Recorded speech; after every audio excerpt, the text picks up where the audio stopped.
It has been said that if there is ever to be such a thing as a true universal language, it will most likely be expressed in the realms of mathematics, geometry, energy patterns, and frequency. Could it be that this language, or at least the foundation of it, already exists here on Earth? Is it possible that over the course of thousands of years, we have been somehow guided in the process of creating this new form of communication? And if so, what type of information will be conveyed through it that could not be expressed any other way? In the search for answers, we must be prepared to trek through both time and space, to open our eyes and minds wide enough to notice compelling coincidences, and to stand back far enough to see if the building blocks of some kind of mathematical, spatial, frequency-based language emerge. But before we begin our journey, we will pause here in the present day to notice some of the ways that we measure and tabulate the world around us. This is an important step, for how we count and measure things can be as revealing as why we count them. First, we will take a look at the way we measure time. For all practical purposes, the smallest unit is 1 second, and we all know it takes 60 seconds to make a minute, and then 60 of these minutes to make an hour. This hour, of course, is the unit by which we divide our days, and these days become months, years, decades, centuries, and so on. Speaking of 60, let's take a moment to notice that all geometry, whether it is 2 or 3 dimensional, is also derived from base 60 mathematics that provide the foundation for a 360-degree circle, which in turn provides us with all the angles and formulas for creating virtually every shape known to humankind. Now let's look at how many cultures from all over the world have chosen to count and group things. Right away, we see that we have been attracted to the number 12. 12 eggs in a dozen, 12 months in a year, 12 inches in a foot, 12 signs of the zodiac. Strangely, whether it's tallying disciples or mythical gods, the number 12 appears often in the telling of our greatest stories about ourselves. And what about distance? Your local town might be measured in meters or other units, but when we talk about measuring our planet, the standards we all use revert back to base 60 units of miles, minutes, or geometrical degrees. Are you noticing the pattern here? We seem to be encountering a lot of 12s and 60s. Are they related? And if so, how? To answer that piece of the puzzle, we must travel roughly 5,000 years back in time to visit the ancient Sumerian culture of Mesopotamia, for here is where our 1260-based math comes from. This counting system, which was invented by the same people who produced the world's first written language, involved counting the knuckles of the 4 long fingers on one hand and then multiplying them by all 5 digits on the other hand. If you do this, you will get a maximum number of 12 knuckles times 5 fingers, which of course totals 60. How these cosmic jumps in language and mathematics occurred so suddenly is open to debate, but it is interesting to note that the ancient Sumerians themselves wrote about being given this information by sky god visitors they called the Anunnaki. Who and what the Anunnaki were is a hotly contested subject, but one thing that cannot be denied is the fact that over 5,000 years ago, a mathematical system was born that incredibly still serves us today. So now that we have our various units of measurement, all based on the Sumerian 1260 counting system, let's jump forward to a few pivotal moments in history and see what other numbers, patterns, and synchronicities appear. In the 6th century BC, on the Greek island of Samos, the famed mathematician Pythagoras led a school of thought that married philosophy, mathematics, music, and of course geometry. And while Pythagoras did not discover advanced geometry, he did apply it in new ways, especially to music. For instance, he noticed that when a tauten string was plucked, it would create a tone. And when that string was divided in half, it would make the same tone, only twice as high in pitch.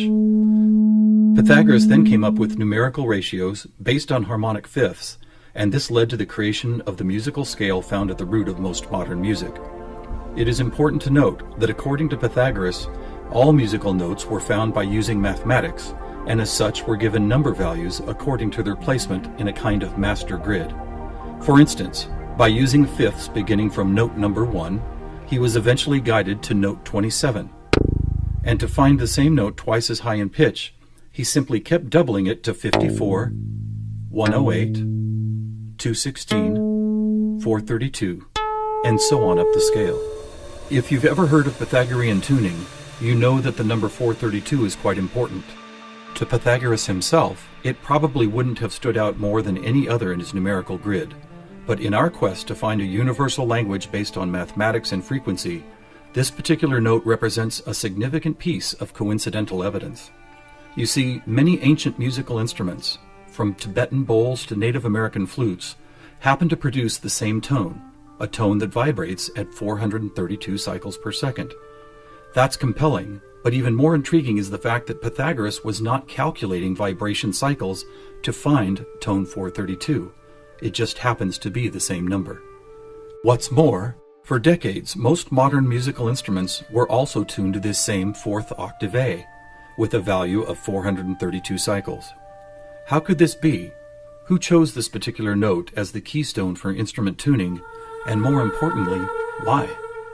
Here is where a deeper mystery begins to emerge, and to explore it, we will need to go back to Pythagoras' other passion, geometry. It is not an exaggeration to say that to Pythagoras and his disciples, geometry and math held a key to the nature of all life everywhere, and maybe it does. Let's look at the first four geometric shapes: the circle, triangle, square, and pentagon. In each of them are angles of degrees that, when added together, always total a specific number relative to that particular shape. For instance, if we take a triangle, the sum total of all three interior angles is always 180. For both the square and circle, it is 360. For a pentagon, it is 540. Now at this moment, let's step back and look at these numbers in a different way, as there seems to be something about them that reaches beyond a simple sum of angles. Did you notice that they happen to be in the same numerical neighborhood as tone 432? What's more, they all add up to 9, just like 432. As an experiment, let's take a look at the numbers found in basic geometric shapes, then apply those numbers as vibration cycles to hear the tones they produce. First, let's listen to what the 180 total degrees contained in a triangle sound like.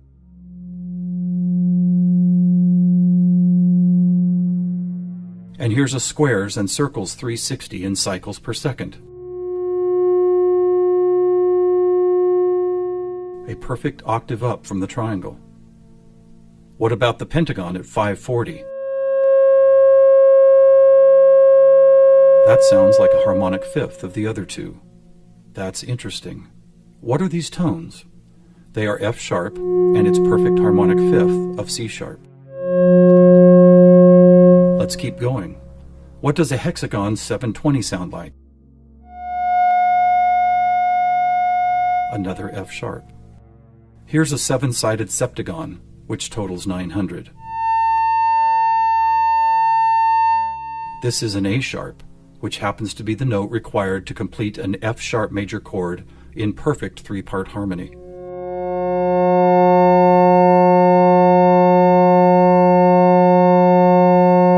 And finally the octagon, where we get 1080, another C sharp. Suddenly, geometry is expressed by tones, and these tones just happen to create the most beautiful form of music, a perfect three-part major chord in the key of F sharp.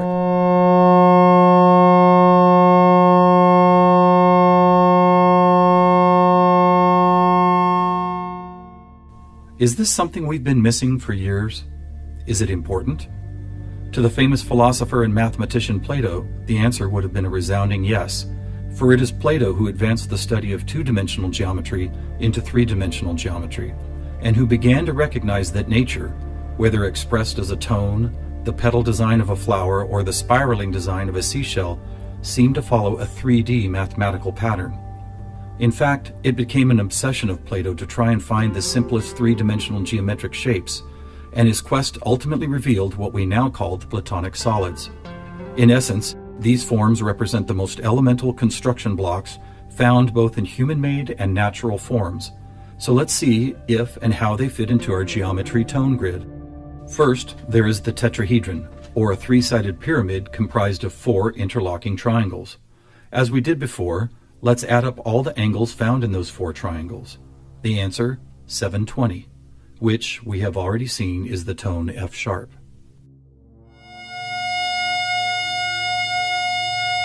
Next we have the cube, whose six 360-degree squares totals 2160. What does it sound like?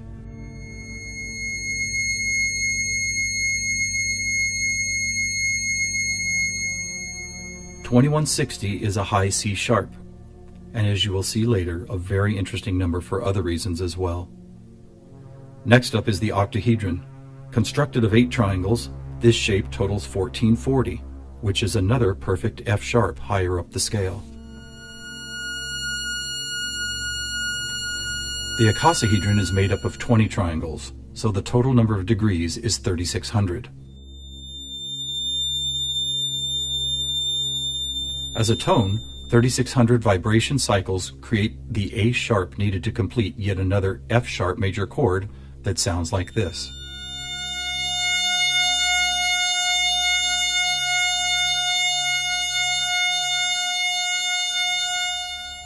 At this point, we have seen how 2- and 3-dimensional geometry can be expressed by the notes found in an F sharp major chord.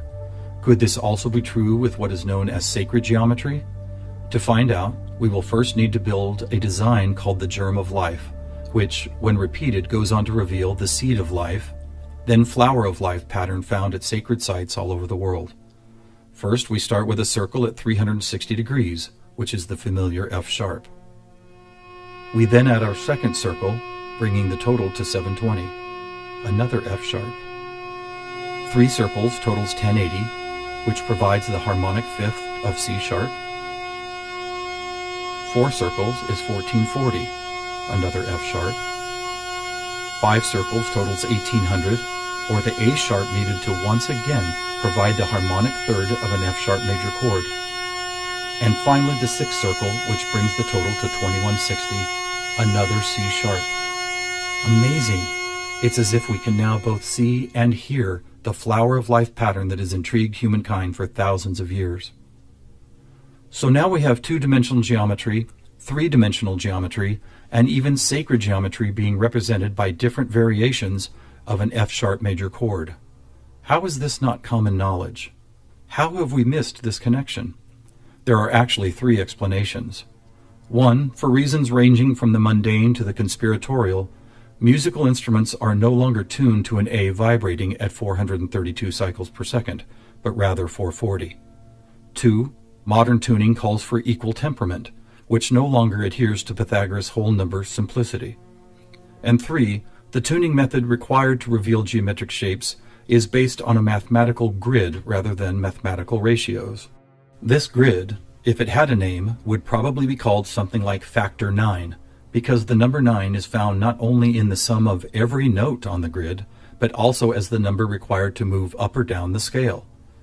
For instance, if we started at note A at 216 cycles, all we would have to do is add or subtract the number 9 to reveal all the other tones in that octave. And it is here, on this incredible factor 9 grid, that we find not just some of our geometric numbers, but all of them. Conversely, modern A440 tuning reveals not one correlation to geometric numbers. Now let's go back for a moment and take a look at one of these numbers, 2160, the number expressed by both the cube and the germ of life pattern. You may have already noticed that without the 0, it is exactly half of our magic 432. That's worth noting, but what is even more intriguing is the way this number keeps showing up in other large-scale measurements. To discover one of these measurements, we will need to jump forward from Plato's time to when the Mayan civilization was flourishing. Roughly 1500 years ago, Mayan stargazers were the most accomplished astronomers the world had ever known. Their concept of cyclical time led to many incredible discoveries: the accurate length of a year, the exact dates of seasonal changes, even the moments when solar and lunar eclipses would occur. But their most amazing discovery was of something known as the precession of the equinox, which makes note of a very slow wobble of Earth's axis. Somehow aware of the fact that this wobble takes 25,920 years to complete, the Mayans called this cycle one great year, with each of its 12 great months requiring 2160 Earth years to complete. And what about this? Did you know that the diameter of our moon, when measured in miles, also happens to total, you guessed it, 2160? Lastly, watch what happens when we apply simple division to this highly synchronous number. 2160 divided by 2 is 1080, the angle sum of the octagon. By 3, 720, the total of the hexagon. By 4, 540, the pentagon. And by 5, Are you ready? It's the ketone of 432. And by 6, 360, the number of both the square and circle. All F sharps and C sharps, with our 432A thrown into the mix, as if it were some kind of clue to solving a cosmic riddle. Maybe we should look at this number even more closely. As we've stated, our closest celestial neighbor, the Moon, is 2160 miles across, and 216 is exactly half of 432. What about the other large object in our sky? Were you aware that our Sun is 864,000 miles across? Incredibly, where the Moon's base number sequence is half of 432, the Sun's number sequence is exactly twice 432. And do you know how many seconds there are in a day? 86,400, or 43,200 for the 12 hours of day, and 43,200 for the 12 hours of night. Or try this. Take the 360 degrees found in the circular shape of our Sun and Moon, and then multiply it by the 12 hours of either day or night. The answer, 4320. Or how about this? What is the only whole number that when squared comes to within 0.01% accuracy to measuring the speed of light? 432. What is going on here? We have all these different things: Earth cycles, time and celestial measurements, geometry, sonic frequency, yet they are all represented by the same numbers over and over again. To answer that, we must search for the factor common to all of them, and that common factor is the 5,000-year-old Sumerian 1260 counting system. It is what gave us the inches to a foot, the seconds to a minute, and the 360 degrees in geometry. It's almost as if the sky god visitors, who the Sumerians called the Anunnaki, provided humanity with a counting system that would lead to the discovery of these synchronicities. Could it be that the number 432 really is some kind of cosmic key that unlocks a language of higher understanding? And if so, have these sky visitors ever been back to make sure we don't miss the importance of the 432 matrix? One possible answer can be found in the story of a man named George Van Tassel, a respected aeronautical engineer who believed he was contacted by extraterrestrial beings in the early 1950s. During this encounter, Van Tassel said he was provided with a mathematical formula that could be used for everything from time travel to sound frequency healing, and which he used to build the world-famous Integratron near Joshua Tree, California. What is this formula? It is F equals 1 over T, or frequency equals one particular something divided by the number of time. Well, what if that one something was the biggest one on our planet, the one great year of 25,920 discovered by the Mayans? And what if the number for time was the most logical choice of 60? Suddenly, this mysterious equation is expressed as frequency equals 25,920 divided by 60. Are you ready for the answer? It's 432. Not only the frequency that instruments all of the world have been tuned to for thousands of years, but also the number that reveals the synchronistic nature of life on this planet. Noticing all these coincidences revealed by the 432 matrix and the Sumerian counting system, we must wonder if other ancient cultures were aware of them as well. Just scratching the surface, it would seem that they were. For example, let's take the Sumerian 12 and square it for a total of 144. Right off, we see that it is indeed a number and tone contained within our factor 9 grid. Expanding outward, we find 1440, then 144,000, which is a number that appears all over the world in the most compelling of ways. Take, for instance, the Great Pyramid of Giza. It happens to have been covered with 144,000 smooth white casing stones. To ancient Mayans, 144,000 days was the length of their 394-year back tune, a time cycle which has just begun again. In the Bible, we read that there will be 144,000 chosen ones redeemed from the earth prior to the apocalypse. Obviously, number sequences like these have been significant to many different cultures and religious sects, and to one enigmatic group in particular, the Freemasons. Were the earliest Masons, the supposed keepers of sacred information, also aware of the factor 9 grid, the 432 key, and the number 144,000? Their infatuation with the numbers 3 and 13 might be telling. For instance, if you divide 144,000 by 432, the answer is 333.3 into infinity.